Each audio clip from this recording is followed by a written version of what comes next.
What if the greatest economic empire of the 19th century was not built by the Rockefellers, the Morgans, or the Carnegies, but by a family most people today cannot even name? And what if their influence was so vast, so deeply woven into the machinery of global trade, that entire nations rose and fell under the weight of their decisions? Before you assume you know how power works, stop and ask yourself a harder question. How many economic eras were shaped by people whose names never made it into your history books simply because their influence was never meant to be visible in the first place? That is the unsettling truth behind the family we are about to uncover. A dynasty that operated in the shadows long before American industrial titans took the stage, using tools more sophisticated than oil, railroads, or steel. They controlled markets, reshaped empires, and engineered economic dependency with a precision that makes modern financial systems look like an imitation of their original blueprint. To understand them, you have to look beyond the glamorous myths of capitalism taught in school. These were not inventors or industrial visionaries. They were strategists, logistic masters, and architects of a global network that functioned with military discipline. While other families rose through factories and innovation, this one rose through information, leverage, and the ability to weaponize trade routes at a scale the world had never seen. Their operations crossed borders, languages, and governments, but their identity remained hidden behind respectable institutions and philanthropic facades. And here is the part most people never question. How does a family accumulate so much power that they alter the economic destiny of entire regions, yet remain invisible in mainstream historical narratives? Is it because they were unimportant, or because acknowledging them would reveal how fragile the official version of economic history really is? As you listen, ask yourself whether you have ever experienced a moment where you realized that the forces shaping your world were operating far above the surface, far beyond public debate. You might find that what you discover here challenges the comfortable stories we tell about how wealth is created and who truly controls the flow of global capital. If this already sparks questions in your mind, leave a comment sharing what surprised you, make sure to like the video, and check if you are subscribed so you do not miss the next layers of this story. What comes next builds directly on this foundation and pulls you deeper into the machinery they constructed, piece by piece, until the full picture becomes impossible to ignore. To understand how this family rose, you need to strip away the romantic idea that economic power emerges only from innovation or industrial genius. Their ascent began in circumstances that should have limited them, not empowered them. They came from displacement, instability, and the kind of uncertainty that usually crushes families rather than transforms them into global forces. But instead of collapsing under adversity, they treated instability as information. They studied political shifts, mapped the weak points of empires, and recognized that the most profitable opportunities often appear in the cracks of a collapsing world order. While others saw danger, they saw leverage. They understood early that the true currency of an emerging economic era was not silver, gold, or land. It was access. Access to trade routes, to bureaucrats, to buyers who could not risk supply interruptions, and to entire populations whose governments were too slow or too corrupt to control the flow of goods entering their borders. Their rise was not fueled by luck. It was fueled by precision. They positioned themselves where global uncertainty was highest because that is where margins explode and oversight collapses. And in the 19th century, the world was full of seismic shifts. Empires were weakening, new markets were opening, and global trade was expanding faster than any political structure could regulate. They inserted themselves into that chaos with a level of discipline that made them indispensable to powerful nations seeking stability in their economic schemes. Their competitors focused on profit. This family focused on indispensability. When a government needed something moved discreetly, they handled it. When a trade network needed structure, they built it. When foreign markets resisted foreign influence, they found the cracks and widened them. What makes their emergence even more remarkable is how quickly they adapted. Most merchant families of their era operated within narrow cultural or regional boundaries. This family abandoned those boundaries entirely. They became multilingual, multi-regional, and culturally fluid long before globalization became a modern phenomenon. They embedded themselves in local customs while maintaining ties to global financial nodes, creating a hybrid identity that allowed them to operate where others were unwelcome. And each adaptation expanded their reach. Every new port added another artery to their network. Every political relationship added another shield around their operations. Every crisis became another turning point they used to scale upward. By the time their influence became undeniable, it was already too late for rivals to understand how they had done it. Their ascent was not loud, not dramatic, not public. It was strategic, cumulative, and invisible from the outside. And it was only the beginning of the machinery they were about to build next, a machinery that would reshape entire economic landscapes without ever placing their name at the forefront. The deeper you examine their rise, the clearer it becomes that this family did not simply participate in existing economic structures, they engineered new ones. They understood that influence was not built by controlling a single product or dominating a single region. Influence came from controlling the infrastructure that made trade possible. And so, while other merchants focused narrowly on buying and selling, this family focused on logistics, financing, information flow, and strategic placement across every stage of the supply chain. They saw the world not as a collection of markets, but as a living network where pressure applied in one corner could create opportunity in another. That perspective allowed them to operate with a level of coordination that outpaced both rivals and governments. Their genius was in recognizing that power accumulates fastest when you are the structure others depend on. They financed production long before the goods existed. They ensured shipments no one else was willing to cover. They built storage and distribution hubs in locations chosen not for convenience, but for geopolitical leverage. And most importantly, they cultivated relationships with officials, intermediaries, and gatekeepers who could smooth or obstruct the movement of entire industries. These alliances were not transactional. They were systemic. Once a government or private entity grew dependent on their efficiency, disentangling from them became nearly impossible. Yet what truly set them apart was their mastery of information. Long before modern intelligence networks existed, they built a communication web spanning multiple countries, languages, and economic sectors. They knew when crops failed, when trade policies shifted, when rival merchants were struggling, and when a government's financial condition was quietly deteriorating. Information arrived to them faster than to the very officials who were supposed to regulate the markets. And with that information, they made decisions that looked like foresight but were simply the result of superior visibility. Where others reacted, they anticipated. Their competitors misread this advantage. They assumed the family was simply bold, willing to take risks. But the reality was the opposite. The family avoided risk by engineering environments where the outcomes were already tilted in their favor. If a region became unstable, they shifted their operations before instability became public knowledge. If a commodity's value was poised to change, they adjusted inventories before the market moved. And when empires began to strain under their own contradictions, this family aligned themselves with the next rising power before the transition, appeared in diplomatic circles. The more they refined these mechanisms, the more indispensable they became. Governments viewed them as problem solvers. Merchants viewed them as essential intermediaries. Local populations saw them as the connective tissue binding fragmented economies together. But beneath that perception was a far more calculated reality. They were constructing a self-reinforcing ecosystem where every transaction, every dependency, every movement of goods strengthened their foundation. What they were building was no longer a business. It was a scaffold of power, flexible enough to adapt to global shifts, yet strong enough to influence them. And this scaffold would soon allow them to dominate markets that even governments struggled to control, setting the stage for the most controversial chapter of their rise. As their network expanded, the family moved into markets that were not merely profitable, but strategically essential. These were markets that governments claimed to regulate yet consistently failed to control, markets where scarcity, dependency, and geopolitical tension created the perfect conditions for anyone bold enough to operate between official authority and economic necessity. While competitors hesitated, fearing political backlash or moral scrutiny, this family understood a fundamental truth. Strategic markets are never controlled by the strongest players, but by the ones who understand the system's blind spots. And they were masters at finding every blind spot. They learned to identify which goods a nation could not function without, which trade routes were vulnerable, and which officials were secretly desperate for stability, even if that stability came from unofficial channels. They built influence not by confrontation, but by infiltration. They provided efficiency where bureaucracy failed, reliability where governments faltered, and discretion where political tensions made open trade impossible. Soon, entire regions depended on their ability to move goods quietly and predictably.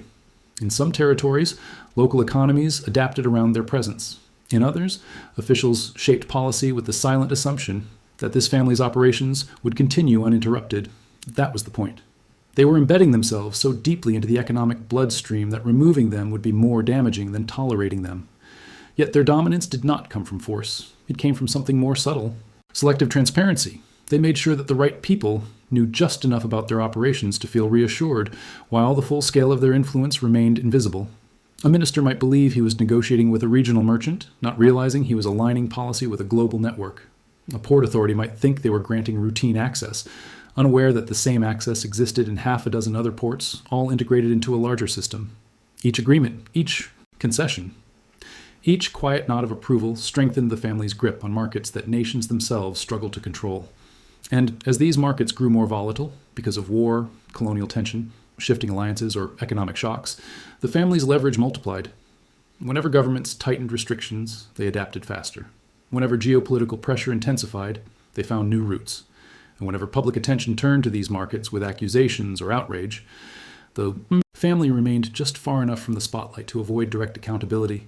They had mastered the art of acting as indispensable architects while appearing to be peripheral participants. Their control did not look like domination. It looked like inevitability. And once a power structure reaches the point where its presence feels inevitable, removing it is no longer a political decision. It is an economic threat. If any part of this shifts your understanding of how strategic markets are, really controlled, share your thoughts in the comments. Your perspective adds depth to how this story unfolds in the next chapters. Their expansion beyond regional influence was not an accident. It was a calculated progression built on an insight few families of their era could grasp. Most merchants treated international trade as a series of disconnected opportunities. This family treated it as a single, unified organism. They understood that dominance in one region was fragile unless reinforced by footholds elsewhere. So they began exporting their model into new continents, not by replicating what worked before, but by adapting it to the cultural, political, and economic reality of each location. Their strength came from this flexibility. They did not arrive as outsiders forcing a system onto foreign markets. They embedded themselves within existing structures, aligning their interests with those of local actors long before competitors realized new markets were even opening. One of their greatest advantages was their ability to read geopolitical momentum. They knew which ports were about to become strategic, which cities would transform into commercial hubs, and which colonial powers were poised to rise or weaken. While others reacted to global shifts, this family positioned themselves before the shift occurred, allowing them to benefit from changes that seemed unpredictable to everyone else. Their timing was never luck. It was the result of gathering information from dozens of sources, official, informal, diplomatic, and local, and interpreting it faster and more accurately than governments whose decisions depended on slow-moving bureaucracies. As they expanded, they did not merely build trade routes, they constructed ecosystems. Every new location required warehouses, agents, translators, financiers, transport coordinators, and intermediaries who could navigate local tensions. But instead of outsourcing these roles, they integrated them. This allowed them to maintain continuity even when political conditions deteriorated. When a governor was replaced, they had people ready. When tariffs changed overnight, they adjusted pricing before rivals even understood the implications. When unrest shut down a port, they redirected shipments through secondary routes that only they had cultivated. Every move reinforced their independence from the instability that crippled others. International expansion also gave them something far more powerful than revenue: redundancy. No single empire, no single port, no single market could threaten their survival. If a region collapsed, they shifted resources. If a trade ban emerged, they exploited loopholes elsewhere. If competition grew fierce in one territory, they redirected influence to another. This multi-continental structure made dismantling their empire nearly impossible because it existed everywhere and nowhere at the same time. It was resilient by design. Their presence across continents also amplified their diplomatic leverage. Colonial administrators learned quickly that this family's cooperation could stabilize a region, while their withdrawal could damage local economies. Officials began consulting them informally, using their insights to compensate for gaps in political intelligence. Over time, governments that once viewed them as merchants began to see them as strategic partners, and as their influence stretched across borders, the machinery they built evolved into something far more potent than a commercial network. It became the backbone of an economic system that would soon shape events far beyond trade, setting up the next phase of their global dominance. As their influence spread across continents, the family realized that controlling trade routes and supply chains was only part of the equation. True, enduring power required shaping how the world perceived them, and so, while their operations grew increasingly complex, their public image became deliberately simple. They cultivated a reputation of reliability, philanthropy, and civic contribution, an image carefully crafted to obscure the scale of their economic reach.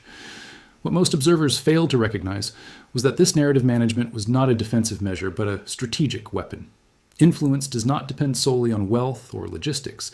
It also depends on whether people understand, question, or even imagine the mechanisms behind that influence. They mastered the art of silence. Governments debated tariffs, reforms, and regulations without ever acknowledging the family's role in the systems being discussed. Officials who depended on their efficiency spoke of them as useful partners, not as power brokers. Merchants who relied on their networks saw them as facilitators, not competitors. And the public, unaware of the web connecting distant ports, assumed these were ordinary commercial actors rather than architects of global interdependence. The family controlled narratives by leaving nothing visible enough to provoke suspicion, yet everything functional enough to remain indispensable. Their approach to public perception extended into how they interacted with authority. Instead of challenging governments, they positioned themselves as aligned with national interests. When an empire sought stability, they offered it. When a governor needed economic growth, they supplied the infrastructure to deliver it. When tensions rose between nations, they acted as intermediaries who could navigate the complexities that official channels struggled to manage. These actions created a perception of them as stabilizers, even though their stability was built on systems that ultimately reinforced their own dominance. Their influence over narrative extended beyond diplomacy. They funded local institutions, donated to community projects, and constructed buildings that carried their name. These gestures were not acts of generosity. They were investments in legitimacy. A family that supports hospitals or schools becomes harder to criticize, harder to scrutinize, and easier to trust. Over time, their identity became tangled with the civic development of multiple regions. Newspapers mentioned them only in contexts that appeared charitable or administrative, further distancing their true operations from public awareness. But their most effective strategy was their ability to remain unremarkable in appearance. While other wealthy families constructed grand estates and public monuments to their success, this family avoided ostentation. They understood that the moment power becomes visible, it becomes vulnerable. They preferred ambiguity over spectacle, subtlety over display. Their wealth circulated through institutions rather than personal extravagance, allowing them to grow without provoking the resistance that usually follows concentrated power. As their narrative solidified, it produced an unintended consequence for anyone trying to understand economic history. Because their influence was quiet, integrated, and distributed, later generations mistook their absence from public discourse as evidence that they were merely peripheral figures. In reality, the systems they shaped were becoming more entrenched, more global, and more capable of influencing entire regions without ever placing their name at the center of events. Their ability to manipulate perception was not a finishing touch on their empire. It was the mechanism that allowed the empire to operate without interruption. And as the world entered a period of political strain and social upheaval, this control over narrative would become the key to surviving and profiting from the pressures that would break other dynasties entirely. At the height of their influence, the family seemed untouchable. Their network stretched across continents, their logistics surpassed anything private or governmental, and their ability to disappear behind the systems they built made them appear less like a dynasty and more like an economic law of nature. But with unprecedented power came unprecedented pressure. The very mechanisms that allowed them to dominate global trade also exposed them to the internal tensions and external shocks that inevitably follow rapid expansion. The empire they engineered was resilient, but it was not immune. And as the world entered a period of shifting alliances, rising nationalism, and competing empires, the family found themselves balancing on a structure that was growing heavier and more unstable with every passing year. The first signs of strain emerged quietly. Competition was not the issue. No rival had the scope, discipline, or intelligence network to threaten them. The real threat came from the changing nature of global power. Governments that once depended on their efficiency began asserting new levels of control as national pride replaced economic pragmatism. New political movements questioned foreign influence. Ports that had long served as frictionless nodes in their network became contested spaces where global ambitions collided. The family had built a model that thrived in ambiguity, but the world was becoming more ideological, less tolerant of intermediaries who operated in the shadows. Internally, their structure faced stresses of its own. Multi-generational empires always encounter fragmentation, differing visions, conflicting priorities, and the inevitable tension between tradition and adaptation. Some family members wanted to preserve the original strategy, discretion, neutrality, and quiet integration. Others believed survival required a more assertive approach, especially as governments tightened regulations and global supply chains grew more complex. These disagreements did not fracture the family, but they created hesitations at moments when decisiveness was essential. Meanwhile, the economic environment around them was shifting in ways even they could not fully predict. New technologies altered transportation and communication. New colonial dynamics redrew strategic maps. Emerging financial institutions changed how credit, risk, and capital flowed across borders. The family was accustomed to adapting faster than their competitors, but adaptation now required something different, an overhaul of the very system they had designed. And changing the foundation of an empire while standing on it is never simple. Despite these challenges, their influence did not collapse. It evolved. But evolution came at a cost. The pressure to maintain dominance pushed them into sectors where the consequences of misalignment were far greater. Markets tied directly to geopolitical tension, public health crises, or national identity brought benefits that matched their ambitions, but also risks that could not be hidden behind logistics or diplomacy. Their empire remained powerful, but it was entering a phase where every decision could generate ripple effects far beyond their control. If any part of this makes you reconsider how fragile dominance can be even for the most powerful families, share your thoughts in the comments. Your perspective adds depth to the story as we move forward. As the global landscape evolved, the family faced a reality they had anticipated but never fully controlled. The world was beginning to resist the systems they had quietly mastered. Empires were recalibrating their interests. Emerging nations were asserting new identities, and political movements were demanding autonomy from economic structures perceived as foreign or manipulative. This shift did not immediately threaten the family's survival, but it disrupted the delicate balance that had allowed them to operate in the space between regulation and necessity. Their power had always depended on nations needing them more than they feared them, and for the first time, that equation began to waver. The earliest signs came from regions where their operations had been most essential.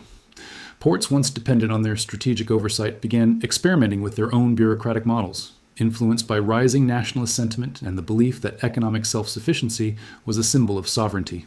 The efficiency the family provided was still unmatched, but governments increasingly preferred friction they controlled over stability facilitated by outsiders. This ideological shift created friction in areas where the family had once moved unchallenged. Every new regulation, every administrative overhaul, every attempt at localizing supply chains added resistance to a network designed for fluidity. But external resistance was only one force reshaping their empire.